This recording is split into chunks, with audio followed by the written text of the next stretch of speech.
The message arrived on a Tuesday morning and it changed everything.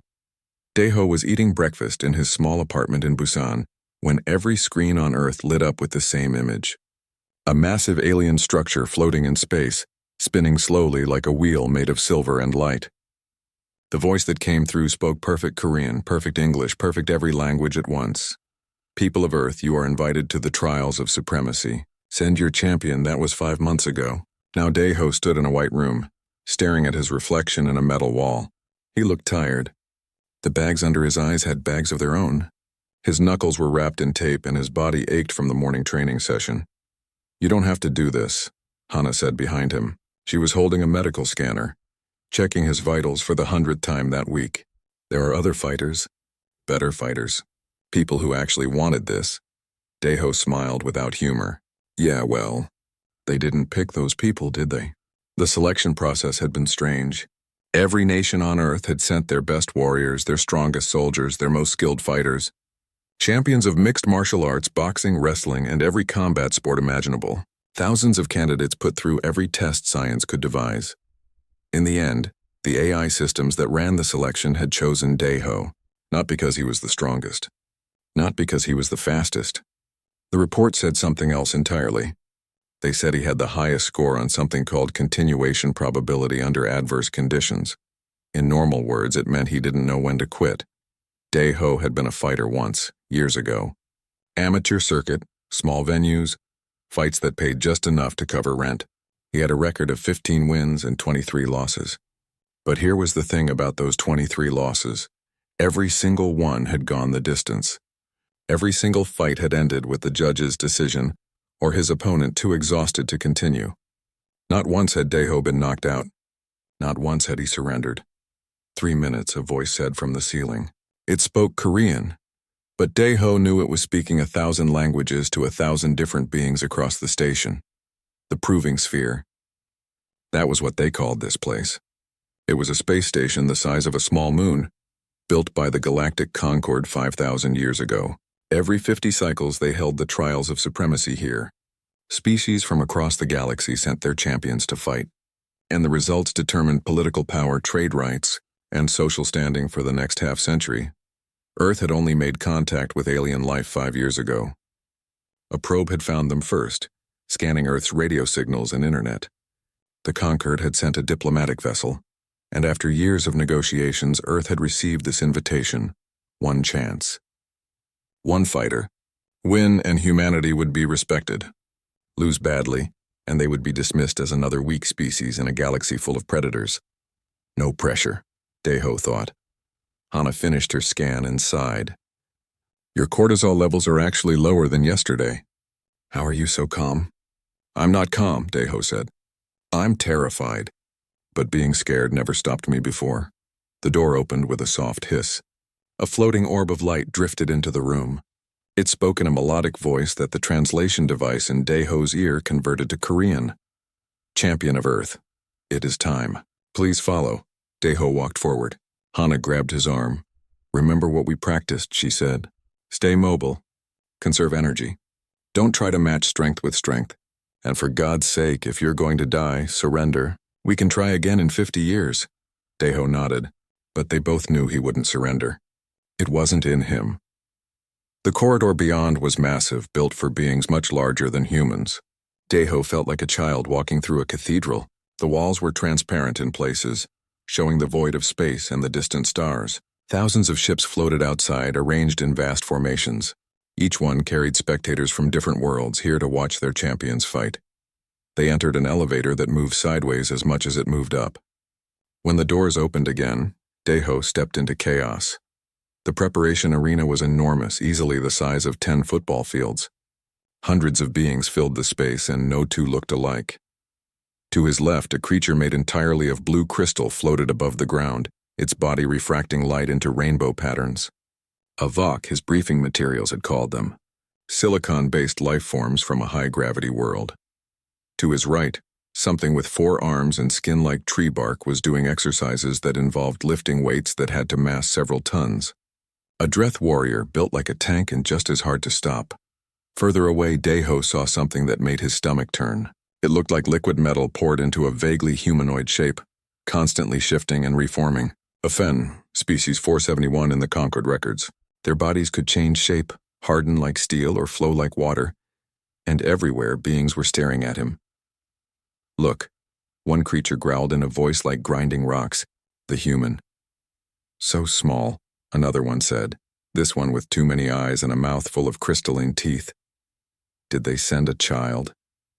A third voice, though Deho couldn't see the speaker. No armor plating, no natural weapons, no chemical defenses. This from a being that looked like an insect the size of a car. How did this species survive to develop space travel? Deho kept walking, following the floating orb of light. Hana stayed close, her face tight with worry. They reached the human preparation area, a small corner of the massive space. It had been modified for their needs, with equipment scaled for human size. A few officials from Earth were there, diplomats and scientists who had traveled ahead to set things up. Deho, one of them said. Ambassador Kim. How are you feeling? Like I'm about to fight aliens, Deho said. The first match is in 2 hours, Kim said. We've analyzed your opponent. Species 891, they call themselves the Thorak. Reptilian biology, enhanced speed, venomous bite. They're ranked 47th out of the 89 participating species. And we're ranked? Deho asked. Kim hesitated. 89th, last place. The bookmakers are giving you 500 to 1 odds against making it past the first round. Great, Deho muttered. No pressure. Hana started helping him prepare, checking his gear and making sure the protective equipment fit properly. The rules of the trials allowed for minimal armor and no weapons beyond a species' natural biology. Deho had padded guards for his joints and a chest protector, but that was it. Compared to some of the beings he had seen, he might as well be naked. They think we're weak, Hana said quietly. We are weak, Deho replied. Compared to them anyway. Did you see that dress? It could probably pull my arms off. Then why are you smiling? Deho realized he was smiling. He didn't know why exactly. Maybe it was nerves. Maybe it was the absurdity of the situation. A construction worker from Busan about to fight aliens in a space station for the honor of humanity. Because they expect me to break, he said finally, and I've never been good at meeting expectations. A horn sounded across the arena, deep and resonant. The floating orb returned. First match participants, please proceed to the combat sphere. Deho stood. He rolled his shoulders, feeling the familiar ache of old injuries and new training. His hands were steady. His breathing was calm. He had been knocked down more times than he could count in his life. In the ring, in the streets, in life itself. But he had always gotten back up. That was all he knew how to do. Let's go meet my reptile friend, he said.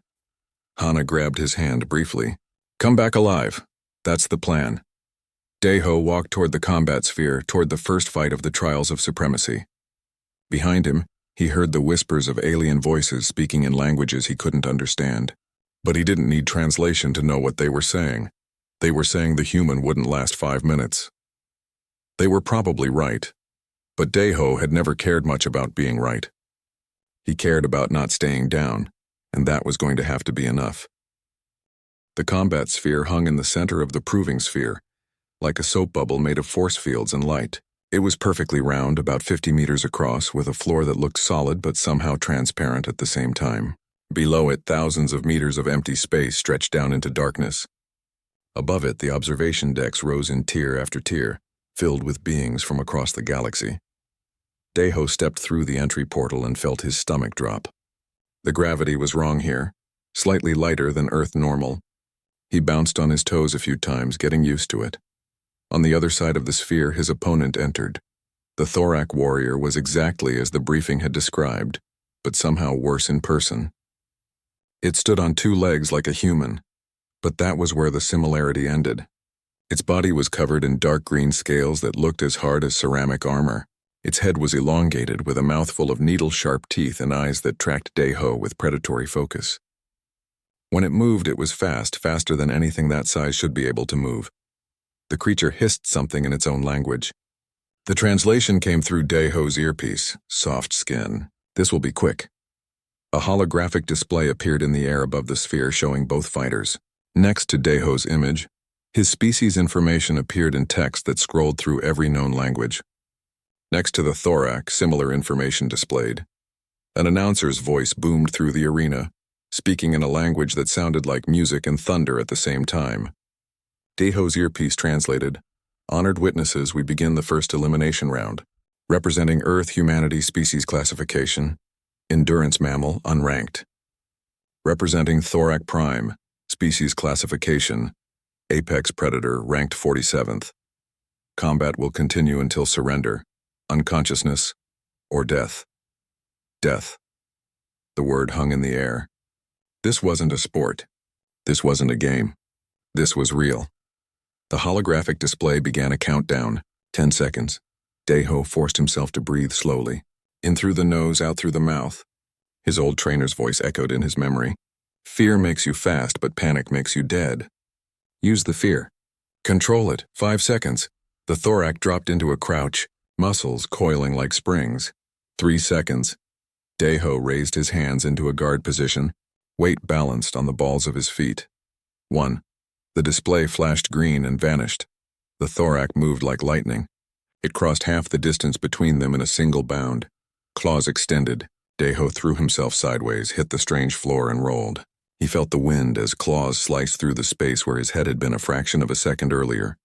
Too fast. Way too fast. Daeho scrambled to his feet as the thorac whirled around. It was grinning, showing all those needle teeth. "Run, soft skin. It makes the hunt more fun." The creature lunged again. This time Daeho was ready. He stepped into the attack instead of away from it, getting inside the reach of those claws. He drove his elbow up into the thorac's jaw with everything he had. Pain exploded through his arm. It was like hitting a brick wall. The thorac's head snapped back maybe an inch, and then it was laughing. A clawed hand caught Daeho across the chest. The protective padding absorbed some of the impact, but he still felt ribs creak. He flew backward, hit the floor, and slid. "Get up. Get up now." Daeho rolled to his feet just as the thorac pounced. He sidestepped, and the creature's claws scraped across his shoulder guard instead of his throat. Blood welled up where one claw had found skin. First blood to the thorac. The crowd's roar intensified. Daeho backed away, circling. His mind raced. Direct attacks were useless. The thing's scales were too hard, its body too heavily built. He needed a different strategy. The thorac rushed again. Daeho dodged, then dodged again, then a third time. He wasn't trying to win yet. He was learning, watching how the creature moved, looking for patterns. There. When it lunged with the right claw, its left side opened up for just a fraction of a second, and when it turned, it favored turning to its right. Small things, maybe useless things, but they were something. "Stand still, coward." The thorax snarled. Daeho didn't answer. He was breathing hard already, and the fight had barely started. The thorac looked like it could do this all day. Another rush. This time, when Daeho dodged, he struck. Not at the armored body, but at the knee joint where the scales were thinner. His kick landed solidly, and for the first time the thorac made a sound of pain. It was a small sound, but it was there. The creature's eyes narrowed. So, the soft skin has some skill. What followed was the longest 10 minutes of Daeho's life. The thorax stopped playing. It attacked with precision and strategy, cutting off escape routes, herding Daeho into corners of the sphere. Daeho took hits. A lot of hits. His ribs were definitely cracked now. Blood ran from cuts on his arms and legs. One eye was swelling shut, but he kept moving. Kept dodging. And whenever he saw an opening, he attacked the joints, the knees, the elbows, the base of the neck where scales met softer tissue. Little wounds, nothing major. But they added up. The thorac was slowing down. Not much, but enough that Daeho could see it. The creature's breathing was heavier now. Its movements just a fraction less precise. Daeho's old trainer had taught him about fighting bigger, stronger opponents. You can't win in a single exchange. But if you make them work for every inch, if you make every attack cost them something, eventually the strong get tired, and tired is weak. 15 minutes in, the thorac made a mistake. It overextended on a lunge, and Daeho was ready. He dropped low, swept the creature's front leg, and when it stumbled, he drove his knee into its throat with everything he had left. The thorac gagged, its eyes going wide. It staggered backward, claws clutching at its throat. Daeho didn't let up. He pressed forward, attacking the same spot again and again. The thorac tried to defend, but it was gasping now, struggling to breathe. Finally, it dropped to one knee. The crowd had gone silent. 10 trillion beings across the galaxy watched this human, this creature that everyone had dismissed, standing over a warrior species that had won its last 12 matches. The thorac raised one clawed hand. The universal gesture, I surrender. The holographic display flashed. Combat concluded. Victor Earth Champion. Deho stood there swaying. Blood dripped from a dozen wounds. His legs felt like they might give out any second. But he was standing. The thorac looked up at him and there was something in its eyes. Respect, maybe. Or confusion? How? It asked. You are so weak. Deho wiped blood from his face. Yeah, but I'm still here. Medical teams rushed into the sphere. Hana was with them, her face pale as she started scanning his injuries. The thorac was helped away by its own medical staff and Deho noticed it was limping badly. You're insane, Hana said as she worked. You know that, right? Completely insane. How bad? Deho asked. 3 cracked ribs, multiple lacerations, possible concussion. You should be in a hospital. When's the next fight? Hana glared at him. Tomorrow. But you're not fighting tomorrow. You can barely stand. I'll manage. In the observation decks above, the whispers were spreading. The human had won. Not easily. Not cleanly. But it had won. Species that had dismissed Earth as irrelevant were suddenly paying attention. In the human preparation area, Ambassador Kim was watching the medical team work on Deho. His hands were shaking. They had expected a quick loss. A respectful showing maybe, but a loss nonetheless. Instead, Earth's champion had won. What are his chances in the next round? Kim asked one of the analysts. The analyst checked her data. The next opponent is a Vok warrior. Crystal-based life form, harder to damage than the thorac, and they can manipulate gravity fields. Odds are currently 200 to 1 against us. Kim nodded slowly. He looked at Deho, who was letting Hana inject him with something for the pain but was already arguing about getting back on his feet. He doesn't care about the odds, does he? Kim said. No, sir, the analyst replied. I don't think he does. Across the proving sphere in the champion's quarters reserved for the tournament favorite, a being named Vectar watched the replay of the fight. He was massive, even by alien standards, 9 feet of armored muscle, with 4 arms and skin that looked like it was made of interlocking metal plates. He was Krathen, and his people had won the trials of supremacy for the last 3 cycles. Vectar had defeated 47 opponents in his career. 12 had died, 21 had been permanently crippled. The rest had surrendered before he could finish them.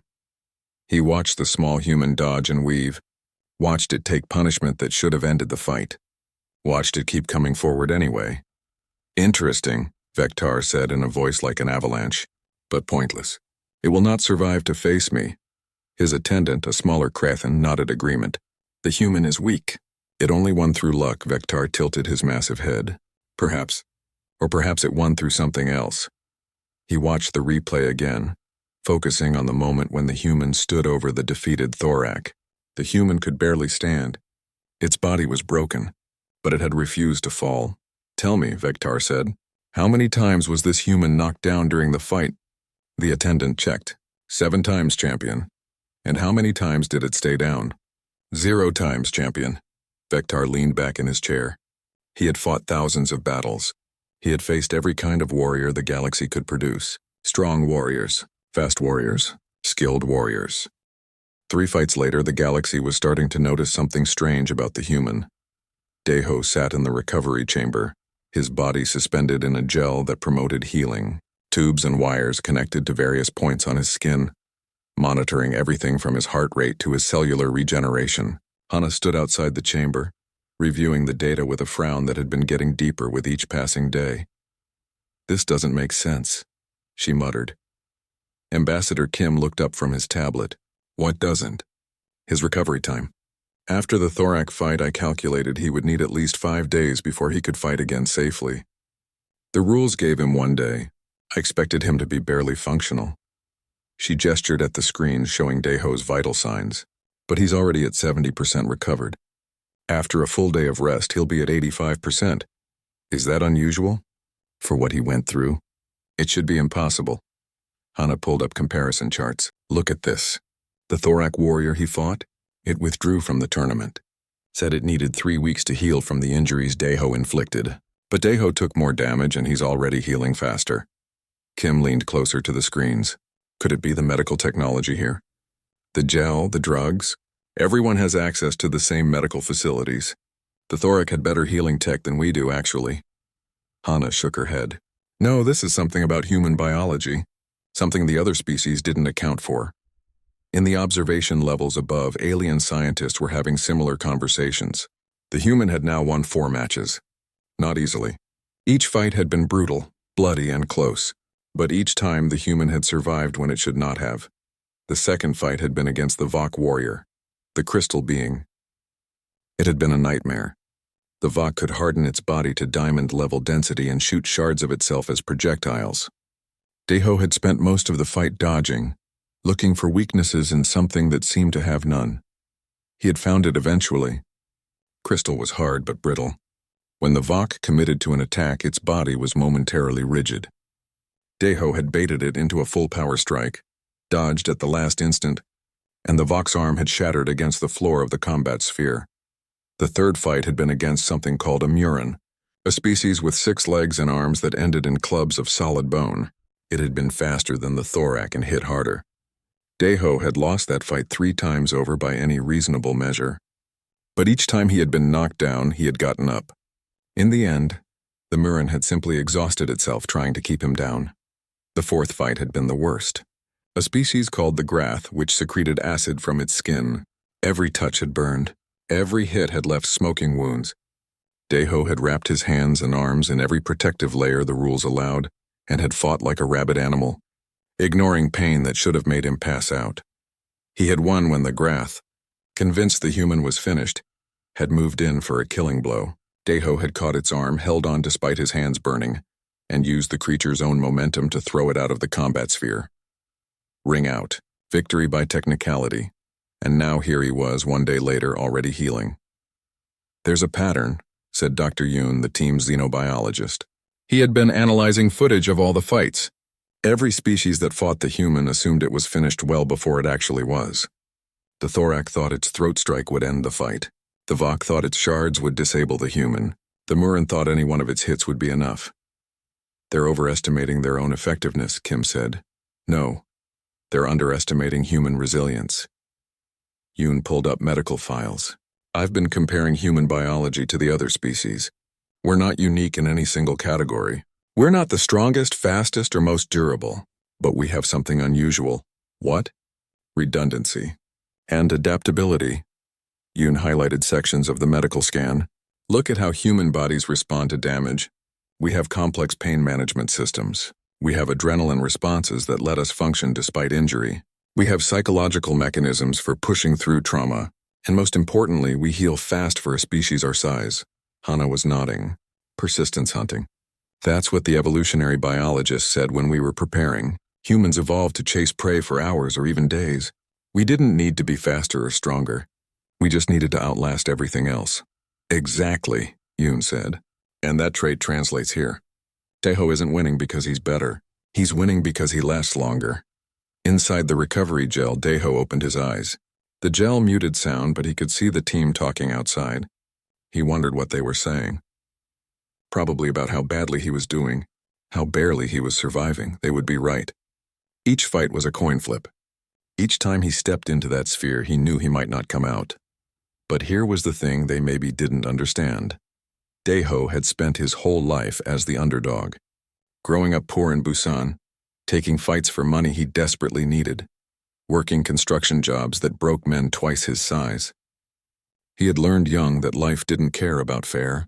It didn't care about your chances or your odds. All life cared about was whether you were still standing at the end. The gel drained away, and the chamber opened. Deho stepped out, his body still aching but functional. Hana immediately began scanning him again. How do you feel? Like I got hit by a truck, Deho said.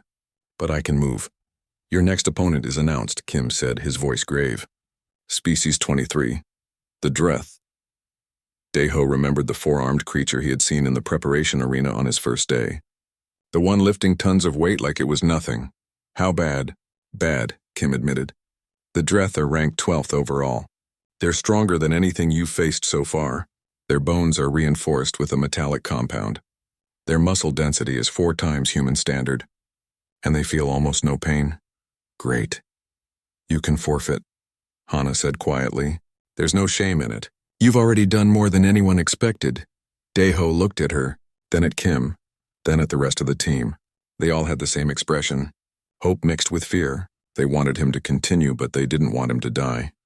What's Earth saying? Daeho asked. Kim hesitated, then pulled up his tablet. You're a sensation. Every fight is being broadcast globally. Billions are watching. You have fan clubs. Children are dressing up as you. The odds makers have moved you from 89th rank to 54th based on performance. And if I forfeit, then we take our 54th place ranking and go home with our heads high? It's far better than anyone predicted. Daeho nodded slowly.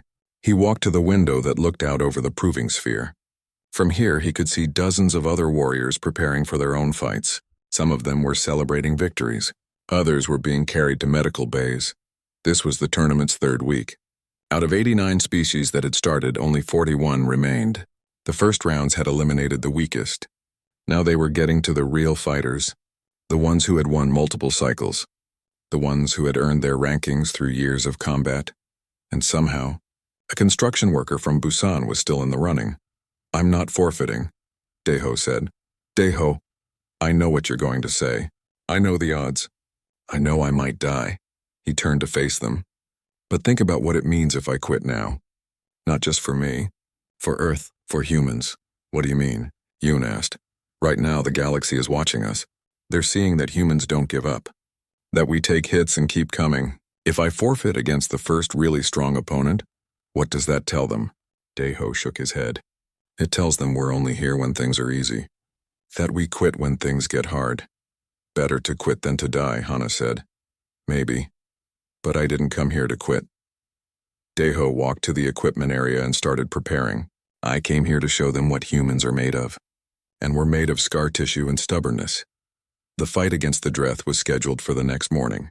Daeho spent the rest of the day training, studying footage of the Dreth fighting style and trying not to think about how completely outmatched he was. The Dreth was named Kolbar. It had been a champion warrior for its people for 15 years.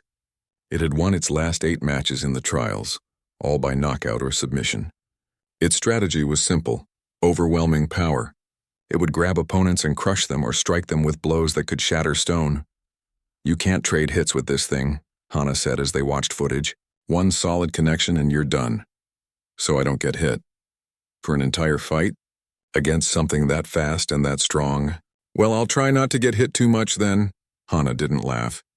I'm serious, Daeho. This one scares me. The others were dangerous, but this one? I don't think you can hurt it enough to matter. Then I'll have to find another way. That night, Daeho lay awake in his quarters staring at the ceiling. His body ached despite the medicine. His mind kept replaying the footage of Kolbar literally ripping the arm off an opponent in a previous trials. Maybe Hana was right. Maybe this was the smart place to stop. But then he thought about Earth. About the kids dressing up as him. About the message it would send if humanity's champion quit before the fight even started. He thought about every time in his life he had been told to give up. To stop trying. To accept his place at the bottom. And every time he had refused. This was just one more time. Just one more fight he wasn't supposed to win. Daeho threw himself to the side as Kolbar's charge thundered past. The Dreth's momentum carried it forward several meters before it could stop and turn. That moment, that brief second, was all Daeho had. He learned in the first 30 seconds that everything he had feared was true. Kolbar was a living tank. Every hit Daeho landed was like punching a concrete wall. His knuckles split on the first strike. His shin felt like it cracked on the second, and the Dreth barely noticed, but Daeho noticed something else. Kolbar was strong and tough, but it wasn't particularly fast. Those forearms gave it incredible power, but they also made it slightly awkward. When it swung with 2 arms, the other 2 had to compensate for balance. It wasn't much of a weakness, but it was something. Daeho spent the first 5 minutes just surviving. He dodged, ducked, and rolled, trying to stay out of range of those crushing arms. When he couldn't dodge, he deflected, using the Dreth's own momentum against it. He couldn't stop the attacks, but he could redirect them slightly, turning killing blows into glancing hits. Glancing hits that still hurt like hell. But at least they didn't end the fight. Kolbar was patient. It didn't get frustrated or angry. It just kept coming, methodical and relentless. A sweeping strike that Daeho ducked. A grab that he slipped. a stomp that would have crushed his leg if he hadn't rolled away. But every dodge took energy. Every movement used up the finite reserves Deho had, and the Dreth showed no signs of tiring. 10 minutes in, Deho knew he couldn't keep this up much longer. His lungs were burning. His legs were getting heavy. One of the Dreth's glancing blows had caught his shoulder, and his left arm was partially numb. He needed a different strategy. Deho remembered something his old coach had told him, back in his fighting days. When you can't win the fight in front of you, change the fight. The next time Kolbar charged, Deho didn't dodge to the side. He dodged forward, dropping to slide between the Dreth's legs. As he passed underneath, he struck upward, not at the armored body, but at the back of the knee joint. It was a weak strike, barely a tap compared to what the Dreth could take, but it was precise. Kolbar's leg buckled slightly, just for an instant. The Dreth caught itself immediately, but Deho had seen it. Joints, even the Dreth had joints. Places where the armor was thinner, where the structure had to bend. That was the target. For the next 15 minutes, Deho became a ghost. He didn't try to fight the Dreth head-on. He struck and moved, always targeting the same spots. The backs of the knees, the insides of the elbows, the base of the neck where it connected to the shoulders.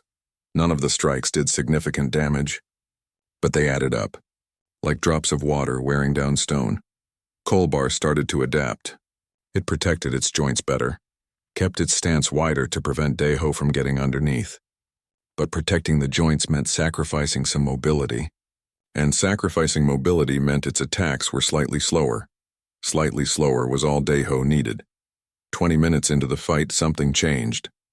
Kolbar threw a combination strike, 2 arms high and 2 arms low, a pattern it had used successfully before. But this time, when it reset its stance, one leg trembled, just for a moment. But Deho saw it.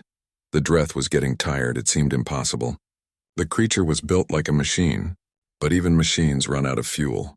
And Kolbar had been throwing maximum power strikes for 20 minutes, trying to catch an opponent that wouldn't stay still. Deho pressed the advantage. He started taking more risks, getting closer, hitting harder. A strike to the knee, another to the same spot. A third Kolbar's leg buckled again, more noticeably this time. The Dreth's small eyes widened slightly. For the first time, there was an emotion there. Confusion. It didn't understand how this small, weak creature was still fighting. It had hit the human dozens of times. Any one of those hits should have ended it. But the human kept moving, kept attacking, kept refusing to fall. 30 minutes in, both fighters were showing damage. Deho was bleeding from multiple wounds. His right eye was swollen shut. He was pretty sure at least 2 ribs were cracked again. His hands were a mess of split knuckles and torn skin. But Kolbar was limping now. Its movements were slower, and most importantly, it was breathing hard. The Dreth's efficient respiratory system was struggling to keep up with the energy demands of the prolonged fight. In the observation decks, the crowd was in an uproar. This wasn't supposed to happen. The Dreth were ranked 12th for a reason. They were nearly unstoppable. Yet here was this human, this fragile creature from a species ranked last, still standing after half an hour. Alien scientists were frantically analyzing the footage. How was the human surviving hits that should have shattered its bones? How was it still moving after so much damage? The answer was becoming clear. Human bones were designed to flex, not just resist. Human muscles could function at high capacity, even when partially damaged. Human pain tolerance, enhanced by adrenaline and psychological determination, was far higher than most species had calculated. And most critically, humans had evolved to function in a damaged state. Because in persistence hunting, you didn't stop just because you were hurt. You kept going until the prey dropped. Back in the sphere, the fight entered its final phase. Kolbar was no longer trying to land a single crushing blow. It was trying to survive. The Dreth had never been in a long fight before. Its species valued strength and quick victories. Endurance was not part of their warrior culture. Deho, on the other hand, had never known anything but long fights. Every match in his career had gone the distance. His whole life had been a war of attrition. This was his arena. 35 minutes in, Kolbar made a mistake. It threw a strike with its 2 right arms, and for just a moment, its left side was exposed. Deho didn't hesitate. He stepped in and drove his knee into the same spot he had been targeting for the entire fight. The inside of the Dreth's left knee. Something gave way with a sound like cracking wood. Kolbar roared in pain, the first sound of true distress it had made. Its left leg collapsed and the massive warrior went down on one knee. Deho should have pressed the attack, but his body had finally reached its limit. His legs gave out and he fell to his knees as well. For a moment both fighters knelt there gasping for air, staring at each other across 3 meters of floor. The crowd had gone completely silent. 10 trillion beings watched two warriors who had both reached the end of their endurance, neither able to stand. Kolbar tried first. It pushed with its forearms, attempting to rise. Its damaged leg couldn't support the weight. The Dreth fell back to its knees with a sound like thunder. Deho closed his eyes. Every part of his body was screaming at him to stay down. He had pushed past pain, past exhaustion, past every reasonable limit. But he had done that before. In his mind, he saw his old neighborhood in Busan, the cramped apartment he had grown up in. His mother working 3 jobs to keep them fed. The kids at school who had mocked him for being poor, for being weak. He had gotten knocked down 1,000 times in his life. In the ring, in the streets, in every metaphorical way possible. But he had always gotten back up. He had to get back up. Because that was what humans did. They got back up. Deho opened his eyes. He planted one foot beneath him, then the other. His legs shook like earthquake fault lines, but they held. He stood. Across from him, Kolbar watched with those small dark eyes. The Dreth understood now. This wasn't about strength or skill. This was about will, and the human's will was unbreakable. I yield, Kolbar said, its voice quiet but clear. The holographic display flashed. Combat concluded. Victor, Earth Champion. The crowd exploded. Not with polite applause, but with a roar that shook the observation decks. Half the beings watching were cheering. The other half were in shock. Medical teams rushed into the sphere. Hana was shouting something, but Deho couldn't hear her over the ringing in his ears. His legs finally gave out for real, and he collapsed into the arms of the medical personnel. He woke up 12 hours later in the recovery chamber. Every part of his body was wrapped in something or hooked up to something. Hana was sitting beside the chamber, and when she saw his eyes open, she burst into tears. "You idiot," she said through the sobs. "You beautiful, insane idiot. Did I win?" Deho asked. His voice was barely a whisper. "Yes, you won. You beat a Dreth warrior. Do you understand how impossible that is?" Deho smiled weakly. Apparently not that impossible. Ambassador Kim appeared, along with Dr. Yoon and several others from the team. They all looked like they hadn't slept. "Earth is going crazy," Kim said. "You're the biggest story in human history. The UN is calling you a hero. There are proposals to name holidays after you." "That's nice," Deho said. His mind was foggy from the medication. "What's my rank now?" Kim checked his tablet. "After beating Kolbar? You're ranked 31st, out of the 32 species remaining. Only 32 left. The tournament is entering the elite rounds. From here on, every opponent will be in the top 30, the ones who have won multiple cycles, the absolute best fighters in the galaxy. Who's next?" Hana shook her head. "No, you're not fighting next. You're done. Your body can't take any more." "Hana, I'm serious, Deho. I've run every test. You have stress fractures in both legs. Your organs are showing signs of failure. Your brain has been subjected to repeated trauma." Her voice broke. "One more fight like that?" 3 weeks had passed since the tournament began. Of the 89 species that had entered, only 8 remained. Deho was one of them. He stood in his quarters, staring at his reflection. The man looking back was barely recognizable. His body was a roadmap of scars, old and new. His face was leaner, harder. His eyes had a distant quality, like a soldier who had seen too much combat. He had won 7 fights total. Each one had taken something from him. Each one had pushed him closer to the breaking point. But each time he had found a way. After Kolbar, he had faced a species called the Vren, creatures that could phase in and out of visibility. That fight had been psychological horror, being struck by something he couldn't see. He had won by listening instead of looking, tracking the Vren by the sound of its breathing. Then came the Nex, a species with a hive mind that could predict his movements before he made them. He had won that one by becoming unpredictable, by making irrational decisions that even he didn't plan in advance. The 6th fight had been against one of the Fen, the liquid metal beings. That had nearly been the end. The fen could reshape itself to avoid damage, flow around attacks, reform after being scattered. Daeho had won by exhausting it, forcing it to maintain solid form until the energy cost became too high. And yesterday, he had faced a species called the Keth, who could generate electricity through their bodies. The fight had been agony, every touch sending voltage through him. He had won by using the water bottles from the preparation area to short-circuit the Keth's abilities. 7 wins, each one impossible, each one a miracle. And now there were 8 fighters left about to enter the semi-finals. Hana entered the room without knocking. She had stopped asking permission weeks ago. "The matchups are announced," Daeho turned. "Who do I fight?" "The Sekthor champion. Species ranked 7th.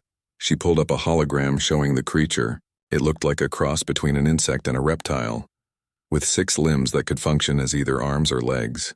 They're ambush predators, fast, venomous, and they have sensory organs that can detect heartbeats from 20 meters away. Can I win?" Hana was quiet for a long moment. "I don't know. Statistically, no.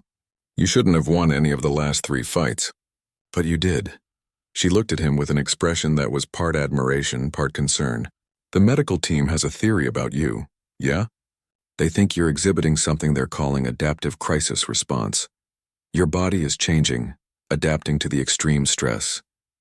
Your pain tolerance has increased by 300% since you arrived. Your reaction time has improved despite the accumulated damage. Your body is learning to function in a constant state of emergency. Is that good or bad? Both. It means you can keep fighting beyond normal human limits. But it also means when you finally crash, the crash will be catastrophic." Daeho nodded. He had suspected as much. He could feel it in his body, the way it had changed. Muscles responded differently now. Pain was still there, but distant, like it was happening to someone else. "There's something else," Hana said. "The other fighters have been talking about you." "What are they saying?" "They're scared of you." Daeho almost laughed. "Scared of me?" Think about it from their perspective.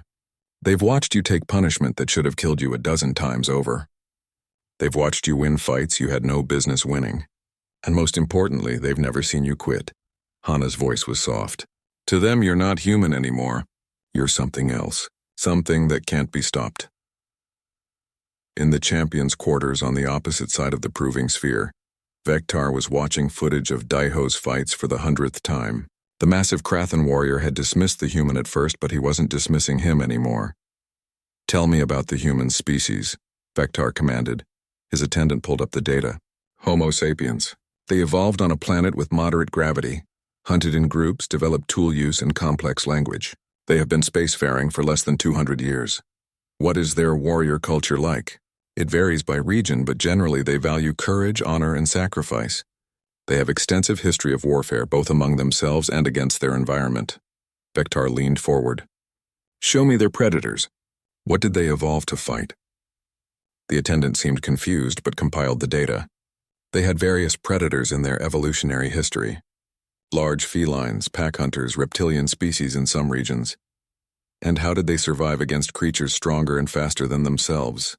Primarily through endurance and intelligence. They would track prey or flee from predators over extended periods. Their bodies are designed for sustained effort rather than explosive power. Vectar watched the footage again, seeing Daeho get knocked down and rise again, over and over. They evolved to outlast their problems. "Yes, champion. Interesting." Vectar stood, his massive frame casting shadows across the room. "I will face him in the finals. I am certain of it. You believe he will defeat the Sekthor?" "I believe," Vectar said slowly, that the human does not understand how to lose, and that makes him more dangerous than any warrior I have ever faced." The semi-final match between Daeho and the Sekthor warrior was scheduled for the following day. Daeho spent the time preparing, but his mind kept drifting to strange places. He thought about his mother, who had died when he was 19. She had worked herself to exhaustion providing for him, and on her deathbed she had made him promise something. "Don't let the world make you small," she had said. "You're going to be knocked down. Everyone gets knocked down. But you get back up, Daeho. You always get back up." He thought about his years as a fighter, all those losses, all those nights wondering if he should quit. He thought about the construction sites where he had worked, seeing buildings rise from nothing through sheer persistent effort. Everything in his life had taught him the same lesson. Winning wasn't about being the best. It was about lasting longer than the problem. The next morning arrived too quickly. The combat sphere was modified for this match, with environmental hazards added to simulate the Sekthor's natural hunting grounds. Dark corners, elevated platforms, areas of shadow and light. The Sekthor warrior entered first. Its name was Tekriel, and it moved like liquid death, 6 limbs carrying it across the floor and up the walls with equal ease. Its sensory organs focused on Deho, and when it opened its mouth, rows of needle-like teeth glistened with venom. Your heartbeat is elevated, human. You are afraid. Deho didn't deny it. Yeah, I'm terrified. But I'm here anyway. Fear will make you slow. Slowness will make you dead. We'll see. The countdown began. Deho steadied his breathing, trying to slow his heart rate. If the creature could sense his heartbeat, then that was information it could use to track him, to predict his movements. The display flashed green. Tekriel vanished into the shadows before Deho could blink. The creature's camouflage was perfect, its body blending seamlessly with the environment. Deho stood still, closing his eyes. He couldn't see the threat, so he wouldn't try. Instead, he listened, felt the air currents, tried to sense the presence of something moving around him. There. A whisper of displaced air to his left. Deho spun and struck where the Sekthor should be. His fist hit nothing but air. The creature's laugh echoed from somewhere above. Pathetic. An attack came from behind, claws raking across Deho's back. He felt the burn of venom entering his bloodstream. The protective padding had absorbed most of it, but not all. He rolled forward, came up in a defensive stance. His back was on fire. The venom was already going to work, trying to paralyze his muscles. This was going to be bad. For the next 10 minutes, Deho was hunted. Tekriel struck from the shadows, inflicting cuts and injecting more venom. Deho couldn't counter what he couldn't see. He was being picked apart. The venom was accumulating. His left arm was already numb. His legs were getting heavy. He was going to lose. For the first time in the tournament, defeat seemed inevitable.